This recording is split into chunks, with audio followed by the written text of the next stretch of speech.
بسم اللہ الرحمن الرحیم۔ آج کا میرا لیکچر محمد بن قاسم کے اوپر ہے۔ اس سے پہلے میں نے 3 لیکچر دیے، جس میں ارائیول آف آریان تھا، پھر گپتا امپائر ہے، اور اس کے بعد جو ہے وہ راجہ ہرش کے اوپر بھی میں نے ایک لیکچر دیا، اور اس میں یہ چیزیں بیسک ہمیں بیک گراؤنڈ انڈو پاک ہسٹری کا سمجھنے میں مدد دیں گے کہ ان کے آنے سے پہلے کیا یہاں کی صورتحال تھی، کس طرح لوگ زندگی گزار رہے تھے، کیا سسٹم تھا، اکانومک ایکٹیویٹیز کیا تھی، سوشل لائف کیا تھی، وار سسٹم کیا تھا یہاں پر۔ یہ سارا آپ کو اس کے اندر اچھے طریقے سے سمجھنے میں ملے گا۔ آج 8 مارچ 2020 ہے، تو اس کو سٹارٹ کرتے ہیں۔ بیفور انویژن آف عربس ان سندھ، اس میں پہلی سلائیڈ کو میں نے اس طرح میں آپ کو سمجھانے کی کوشش کروں گا کہ عربوں کا سندھ پر حملہ آور ہونے سے پہلے کیا پوزیشن تھی۔ 712 اے ڈی یا 93 ہجری بہت امپورٹنٹ سال تھا اسلام کے لیے، اور اس کو ایسے سمجھا جا سکتا ہے کہ آپ صلی اللہ علیہ وسلم کے وفات کے 80 ایئرس کے بعد اسلامک آرمیز نے مڈل ایسٹ کے اوپر اپنی جو ہے وہ گرفت کرنی شروع کی۔ اس کے علاوہ جو ہے وہ نارتھ افریقہ کے ساحلوں تک پہنچے، اسپین میں پہنچے، فرانس کے فرنٹیئرز تک پہنچے، اس کے علاوہ سینٹرل ایشین اسٹیٹ تک آئیں اسلامک آرمیز، اس کے علاوہ پرشیا تک آئیں آرمیز، میڈیٹرینین کے علاقوں تک پہنچی، اور اس کے علاوہ بارڈرز آف انڈیا کے بارڈرز تک جو ہے وہ آئی۔ 712 عیسوی ویری امپورٹنٹ ایئر تھا کہ سب کنٹیننٹ تک بھی مسلمان جو ہے وہ پہنچ گئے تھے۔ اچھا، عربوں کی کیا پوزیشن کیا تھی یہاں پر سندھ میں آنے سے پہلے یا ہندوستان میں آنے سے پہلے؟ عرب جو ہے وہ بائی پروفیشن تاجر تھے، اور یہ مختلف ممالک کے ساتھ تجارت کرتے تھے، اور اپنی تجارت کو یہ بوٹس اور شپ کے ذریعے بھیجتے تھے، اور اس وقت ان کی تجارت زیادہ فیمس تھی مصر میں اور شام میں، اور شام کے دمشق کے علاقے کے حوالے سے بہت زیادہ فیمس تھی۔ اور ان کی ایک اور بھی خوبی یہ تھی کہ انہوں نے جن ممالک میں گئے ہیں انہوں نے امیکیبل ریلیشن ان لوگوں کے ساتھ بنائے، اور اس کے علاوہ پھر یہاں پر انہوں نے جہاں پر بھی یہ گئے اور انہوں نے اسلام کی تبلیغ کا پیغام بھی سٹارٹ کیا۔ اس کے علاوہ پھر مسلم جو تاجر تھے وہ وقت کے ساتھ ساتھ جو ہے وہ سری لنکا کے ساحلوں پر اور ویسٹرن انڈیا کے علاقوں کے پاس جو ہے وہ آباد ہونا شروع ہو گئے تھے، اور وہاں پر انہوں نے تجارت بھی کرنی شروع کی، اور وہاں پر آباد بھی ہونا شروع ہو گئے تھے یہ لوگ۔ اچھا، اب آتے ہیں کہ انہوں نے کیا ایسی وجوہات سامنے آئی جس کی بنا پر انہوں نے سندھ کے اوپر انویژنس کی۔ تو اس کو ہم کچھ وجوہات ہیں بنیادی، ہم اس کو باری باری جو ہے وہ دیکھتے ہیں۔ سب سے پہلی تو بات یہ ہے کہ ہندو، یہ میں آپ کو بک کا ریفرنس دے رہا ہوں کہ پیٹر موس نے یہ لکھی ہے، یہ آکسفورڈ کا رائٹر ہے پیٹر موس، یہ اس کی بک سے میں نے سٹڈی کر کے آپ کے ساتھ یہ چیزیں شیئر کی ہیں۔ اس نے لکھا ہے کہ ہندو جو ہے وہ مکران کے ساحلوں پر اور انڈس ریور ڈیلٹا کے ساحلوں کے پاس آباد تھے ہندو، اور وہاں پر آباد ہونے کے ساتھ ساتھ انہوں نے اس ساحلوں کے پر آباد ہونے کی وجہ سے 3 پیشے اختیار کر لیے تھے۔ اس میں سب سے پہلا پیشہ تھا فشر مین کا، دوسرا پیشہ تھا ٹریڈرز، اور تیسرا تھا پائریٹس، یعنی کہ 3 پیشے جو ہے وہ انہوں نے وہاں پر اختیار کر لیے تھے۔ ایک تو وہ مچھیرے تھے، دوسرا تجارت کرتے تھے، تیسرا جو ہے وہ پائریٹس تھے۔ اور اس کے علاوہ یہ ہندو جو ہے وہ یہاں پر پروفٹس کو مار رہے تھے۔ ہندو، میں یہاں پر ہندو مذہب کی بات نہیں کر رہا ہوں، ہندو ہند کے رہنے والے کو بھی کہتے ہیں، ٹھیک ہے، اور یہ یہاں پر پروفٹس بنا رہے تھے عرب تجارتی جہازوں کو لوٹ کر۔ اس کے علاوہ دوسری ریزن یہ تھی کہ 703 اے ڈی کے اندر گورنر آف سندھ سعید بن اسلم کو قتل کر دیا گیا تھا، اور وہ کہتے ہیں کہ جس شخص نے قتل کیا تھا وہ قتل کرنے کے بعد اس نے سندھ کے جو رولر تھے راجہ دہر، ان کے پاس انہوں نے پناہ لی، لیکن پناہ لینے کے بعد حجاج بن یوسف نے ڈیمانڈ کیا کہ ان کو ہمارے حوالے کیا جائے، اس شخص کو جس نے گورنر کو مارا ہے، اور اس کو راجہ دہر نے اس پر انکار کر دیا۔ اس نے کہا کہ وہ شخص جو ہے وہ میری گورنمنٹ سے باہر ہے یا میری رسائی سے باہر ہے۔ اس کے علاوہ ships of Arab traders were looted by pirates۔ دوسری بات یہ ہے کہ مسلمانوں کا ایک جہاز یا عرب تجارتی لوگوں کا جہاز جو ہے وہ سری لنکا سے سامان لے کر، تجارتی سامان لے کر جا رہا تھا، جس میں گفٹس بھی تھے حجاج بن یوسف گورنر کے لیے، اور اس کے علاوہ اس میں خواتین بھی تھی، جہاز کے اندر بچے بھی تھے جو کریو میں شامل تھے، بچے اور خواتین شامل تھے۔ اور یہ انسیڈنٹ جو ہے، یہ جو جہاز لوٹنے والا انسیڈنٹ ہوا ہے وہ 710 AD کے اندر ہوا ہے. ٹھیک ہے. انویژن 712 میں ہوئی ہے. میں آپ کو بتا رہا ہوں ایک انسیڈنٹ 703 میں ہوا ہے, دوسرا انسیڈنٹ 710 میں ہوا ہے جو سری لنکا سے سامان لے کر جا رہا تھا, اور اس کے علاوہ اس میں خواتین بھی تھی, بچے بھی تھے, اور جس میں ایک بات بڑی مشہور ہے کہ ایک عورت نے جو ہے وہ آواز کے لیے پکارا اور پھر محمد بن قاسم یہاں پر آیا. اس بک میں تو میں نے نہیں پڑھا لیکن سنا ہے لوگوں سے. حجاج بن یوسف نے کہا کہ آپ ہمارے حوالے کریں, یہ جہاز جو انہوں نے لوٹا ہے اس میں سامان ہمارا, تجارتی سامان, بچے اور خواتین ہمارے واپس کریں جن کو یرغمال بنایا ہوا ہے, اور ان شخص کو جنہوں نے لوٹا ہے جن پائریٹس نے, اور ان کو جو ہے وہ سویر پنش کیا جائے. تو اس کے اوپر جو ہے وہ راجہ دہر جو اس وقت سندھ کا رولر تھا اس نے انکار کر دیا تھا اس کے اوپر. تو اس سے پھر جو ہے وہ گورنر آف عراق کو غصہ آیا, پھر اس نے جو ہے وہ آگے چل کے ہم دیکھیں گے کہ کیسے محمد بن قاسم کو اس نے تیار کیا اور یہاں پر بھیجا. اچھا, اس میں یہ تھا کہ جب advised by Muhammad Hajjaj bin Yusuf and modern weapon. اچھا, گورنر آف عراق جو تھا اس نے حکم دیا اپنے بھتیجے کو کہ وہ ایک مہم لانچ کرے راجہ دہر کے اور تمام سامان یا ویلتھ جو کہ پائریٹس کے قبضے میں ہے, بچے اور خواتین, اور ان سے ریکور کرے, ان کو سختی سے سزا دے. محمد بن قاسم جو ہے وہ دیبل پہنچا مکران کے رستے پر, اور اس نے پھر جو ہے وہ اس علاقے کو سیز کر لیا تھا, اور اس وقت کی سندھ کی یہ فیمس پورٹ بھی تھی کراچی کے قریب. اچھا, حجاج بن یوسف نے کون سی ایڈوائز کی تھی اس کو محمد بن قاسم کو کہ جس وقت وہ راجہ دہر کے خلاف فائٹ کرے, تو اس میں کیا ایڈوائز تھی؟ ایک تو اس نے کہا کہ وہ اس کو دریائے مہران کو کراس نہ کرنے دے راجہ صاحب کو. دوسرا اس نے کہا کہ وہ راجہ دہر سے اوپن ایریا میں فائٹ کریں.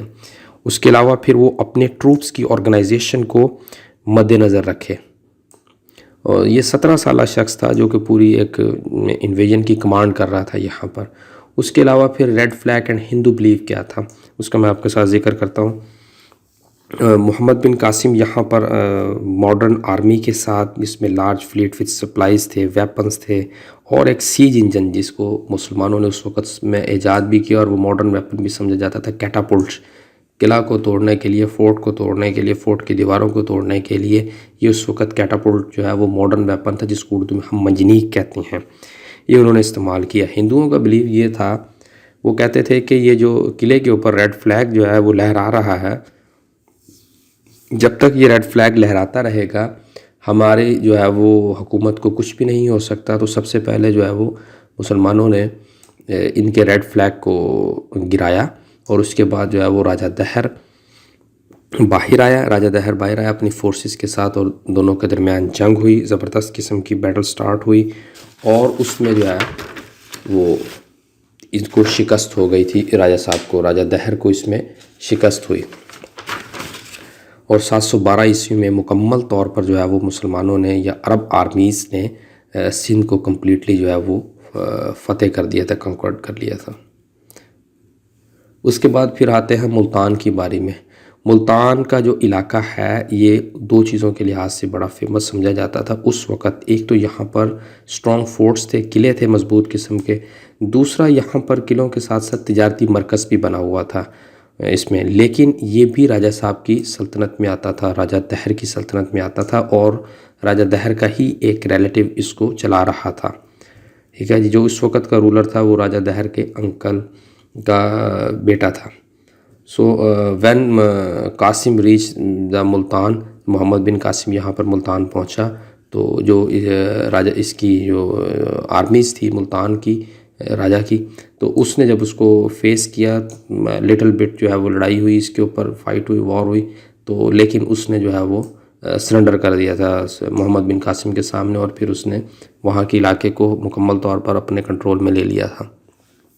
اس میں کنٹرول میں لینے کے بعد جو ہے وہ دو کام اس نے کیے. ایک تو وہاں کی ساری ویلتھ لی, اور اس ویلتھ کو لینے کے بعد اس نے ایک میجر پورشن اپنے سولجرز میں ڈیوائیڈ کر دیا تھا, اور دوسرا پورشن اس نے جو ہے وہ واپس ریٹرن کیا. جو گورنر آف عراق تھے حجاج بن یوسف, ان کو جو ہے وہ بھیجا تھا, اور اس طرح انہوں نے ملتان کو جو ہے وہ مکمل طور پر فتح کر لیا تھا. اچھا، اب اس کے بعد اب ہم دیکھتے ہیں کہ ایفیکٹس آف انویژن کا کیا ایفیکٹ ہوا. اس میں سب سے پہلی چیز تو یہاں کے میں نے آپ کو گزشتہ لیکچرز میں بھی یہ بات کی کہ یہاں پر سسٹم آف ایکویلٹی نہیں تھا، سسٹم آف جسٹس نہیں تھا امنگ دا پیپل. اس کی وجہ یہ ہے کہ جو بھی معاشرہ جو ہے وہ چاہے وہ اسلامی نظام کے اوپر قائم ہو چاہے وہ غیر اسلامی نظام کے اوپر قائم ہو، اگر وہاں پر ظلم کا نظام ہے تو وہ نہیں چل سکتا. لوگوں کو ایک دوسرے کے درمیان ڈیوائیڈ کیا ہوا ہے تو وہ نہیں چل سکتا. سو اس نے سب سے پہلا آتے ہی کام یہ کیا کہ تمام لوگ برابر والا کانسیپٹ یہاں پر دیا اور لوگوں کے درمیان جسٹس قائم کیا کہ اگر ایک بڑا آدمی جرم کرے اس کی بھی وہی سزا ہونی چاہیے، اگر ایک چھوٹا آدمی کرے تو یہ اس نے کیا. تو اسی وجہ سے یہاں پر جو ہے وہ بہت زیادہ لوگ جو کہ ہندو تھے، ہندو مذہب سے تعلق رکھتے تھے، جس میں دلت کمیونٹی تھی، وہ جوک در جوک اسلام میں کنورٹ ہونا شروع ہو گئے تھے. جیسے کہ اب بھی اس وقت ہندوستان کے اندر ہم خبروں میں دیکھتے ہیں، مطلب مختلف نیوز پیپر میں چھپتی ہے یہ بات کہ وہاں پر جو ہے وہ ڈویژن کا پرابلم ہے، جس کی وجہ سے لوگوں کے درمیان جو ہے وہ پرابلم ہے. اس کے علاوہ پھر اس نے جو ہے جب یہ فاؤنڈیشن رکھتی تھی یہاں پر، اس کے علاوہ ریلیجیس ٹالرنس بھی اس نے رکھی یہاں پر آ کر کہ دوسرے مذہبوں کا احترام بھی کیا جائے گا یہاں پر. اور اس کے علاوہ پھر اس نے نیو ایجوکیشن سسٹم کو انٹروڈیوس کروایا، جس میں مدرسہ سسٹم تھا، جو کہ آخری بار ہمارے ہاں کہا جاتا ہے کہ جو ہندوستان میں مدرسہ سسٹم جس کو آخری بار ماڈرنائز کیا تھا وہ ملا نظام الدین نے کیا تھا. اس کے علاوہ پھر انہوں نے جزیہ ٹیکس کو انٹروڈیوس کروایا. اچھا، جزیہ ٹیکس میں یہ ہے کہ نان مسلم کہ اگر کوئی نان مسلم اسلامک ریاست کے اندر رہتا ہے تو اس کو جو ہے وہ ایک اسپیشل ٹیکس دینا پڑے گا. تو اس ٹیکس میں یہ ہے کہ باقی اگر جو ریاستی دوسرے ٹیکس لگتے ہیں، کوئی سیل ٹیکس ہے، وہ تو وہ دے گا ہی دے گا، لیکن مسلمان کے اوپر زکوٰۃ فرض ہے، اس کے اوپر جو ہے وہ یہ جزیہ ٹیکس فرض ہے. اس کے علاوہ سنسکرت بکس کو جو ہے وہ ٹرانسلیٹ کیا گیا عربک کے اندر. اس کے علاوہ پھر جب یہاں پر وہ انویژن ہوئی تو بہت سارے اسکالرس بھی ساتھ آئے، تاجر بھی ساتھ آئے اور صنعت کار بھی آئے، وہ پھر آہستہ آہستہ یہاں پر آباد ہونا شروع ہو گئے تھے. اس کے علاوہ عربوں نے مزید جو بھی قوم پھر جب کسی جگہ پر جاتی ہے تو وہ مزید پھیلنے کی کوشش کرتی ہے، تو عرب نے بھی یہی کوشش کی لیکن وہ ابتدا میں کامیاب نہیں ہو سکے. عربس کو پاورفل ڈائنسٹیز نے جو یہاں پر بلاک کیا، اس میں یہ آتا ہے جو دکن کی طرف انہوں نے انویژن کرنے کی کوشش کی، ساؤتھ والی سائڈز پر ان کو بلاک کر دیا گیا. کشمیر میں نارتھ والی سائڈز پر کرنے کی کوشش کیا گیا، ان کو بلاک کر دیا گیا مکمل طور پر. جو یہاں پاورفل ڈائنسٹیز تھی انہوں نے ان کو آگے بڑھنے ہی نہیں دیا. اس کے علاوہ پھر عربوں نے یہاں پر آ کر کچھ نیا سیکھا. دیکھیں آپ جب کسی دوسری کمیونٹی کے اندر جاتے ہیں تو آپ کو بہت ساری چیزیں نئی سیکھنے کو ملتی ہیں. سب سے پہلی چیز انہوں نے فیلڈ آف آسٹرونومی بہت ساری مدد لی. اس میں آسٹرونومی میں انہوں نے یہ مدد لی کہ جو شپس کی نیویگیشن تھی، جو عرب شپس کی نیویگیشن یوز کرتے تھے، تو یہاں پر آ کر انہوں نے زیادہ بیسٹ نیویگیشن سسٹم کو سیکھا. اور اس کے علاوہ پھر یہاں پر انہوں نے میتھ میں ایک نئی چیز سیکھی کہ 9 ڈیجٹس کے ساتھ آپ ہر قسم کے فگر بنا سکتے ہیں. وہ 0 سے 9 تک کا کانسیپٹ یہاں کے جو لوکل میتھمیٹیشینس تھے انہوں نے جو ہے وہ ان کو انٹروڈیوس کروایا. اور پھر آگے چل کے جو ہے وہ اس سے پھر ڈیسیمل سسٹم اور پھر ان کو تجارت کرنے میں بہت زیادہ مدد ملی میتھمیٹکس کے اس کانسیپٹ سے. اور اس کے علاوہ پھر یہاں پر جو چیس بورڈ کا بھی کہتے ہیں، جو ہے عربوں نے یہاں سے ہی سسٹم سیکھا، چیس بورڈ جو گیم ہے. اس کے علاوہ فیلڈ آف میڈیسن میں یہاں کے لوکلز جو سائنٹسٹ لوگ تھے وہ جو سرجری کرتے تھے وہ بغیر انستھیزیا کے کرتے تھے، یعنی کہ کوئی بڑے میجر آپریشن جو ہے وہ بغیر انستھیزیا کے بھی کر رہے تھے یہاں پر جو مقامی لوگ تھے ہندو کمیونٹی کے. تو اس میں یہ چیزوں عربوں نے جو ہے وہ ہندو کمیونٹی سے یہ چیز سیکھی یہاں کے لوگوں سے. اس کے علاوہ پھر محمد بن قاسم کی جو وہ ڈیتھ ہے، اور جب حجاج بن یوسف کا انتقال ہوا اور اس کے بعد میں پھر جو اس وقت کے خلیفہ تھے خلیفہ ولید بن عبد الملک، ان کا بھی انتقال ہو گیا تھا. جو نئے خلیفہ آئے تھے ان کا نام تھا سلیمان. وہ محمد بن قاسم کے سخت جو ہے وہ اینیمی بھی تھے یا سخت خلاف بھی تھے.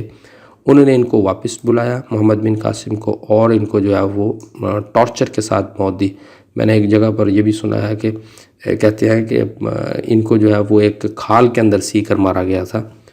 سو لیکچر کو اختتام ہوا. لیکچر کو سننے کے لیے شکریہ. Thank you very much.